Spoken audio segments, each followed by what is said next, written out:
à tous et merci de nous retrouver pour le dernier numéro de la revue des Unes de cette semaine. La Côte d'Ivoire est en bon chemin pour préparer des élections paisibles. C'est la déclaration faite par le représentant spécial du secrétaire général des Nations Unies pour l'Afrique de l'Ouest et le Sahel, Leonardo Santos Simao, à la presse, et c'était à l'issue de l'audience que lui a accordé le chef de l'État Alassane Ouattara ce jeudi 17 avril 2025.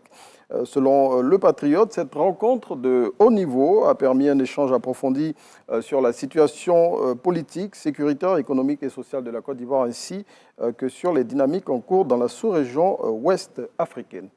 Et pour tout savoir sur la teneur de leurs échanges et sur les recommandations également faites par l'émissaire du secrétaire général de l'ONU, il faut lire le numéro de ce jour du quotidien L'Expression. La situation sécuritaire en Côte d'Ivoire continue de s'améliorer. C'est l'observation majeure faite par le Conseil national de sécurité qui s'est réuni hier au palais présidentiel d'Abidjan-Plateau sous la présidence du chef de l'État Alassane Ouattara. Et parmi les actions saluées par le CNS figure l'opération de lutte contre l'orpaillage illégal, la lutte contre le trafic de drogue ou encore l'opération Verrou 322, opération lancée en octobre 2024 pour freiner la fuite des produits agricoles vers les pays voisins. Et toutefois, selon l'Expression, le CNS a exprimé son inquiétude face à la recrudescence des accidents de la route en légère hausse entre janvier et mars 2025. Ainsi, pour inverser la tendance, le président de la République, selon le confrère, a instruit le Premier ministre Robert Begré-Mambé afin de proposer un plan d'action d'urgence en vue de réduire significativement ces accidents. Et pour mettre en application les instructions du chef de l'État, hier, le ministre des Transports était à Djamé, où il est allé sensibiliser les patrons d'entreprises de transport, les conducteurs et les voyageurs sur la responsabilité de tous en cette période de fête.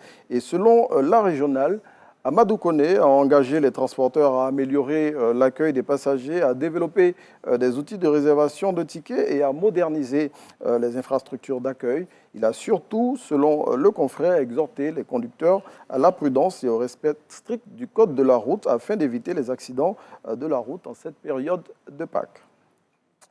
On continue de parler des gares routières qui, à 48 heures de la célébration de la fête de Pâques, connaissent une ambiance particulière.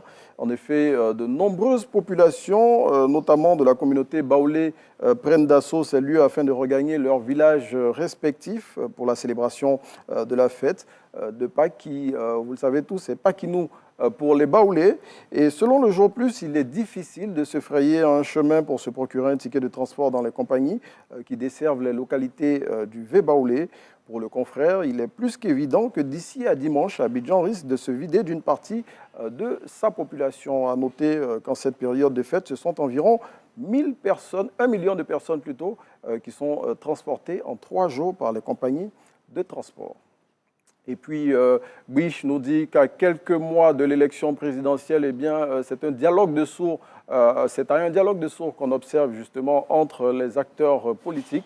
Le confrère profite de son numéro de cette semaine pour rappeler aux populations et surtout aux politiciens que l'essentiel à préserver, c'est la paix sociale. C'est ici qu'on s'arrête pour cette semaine.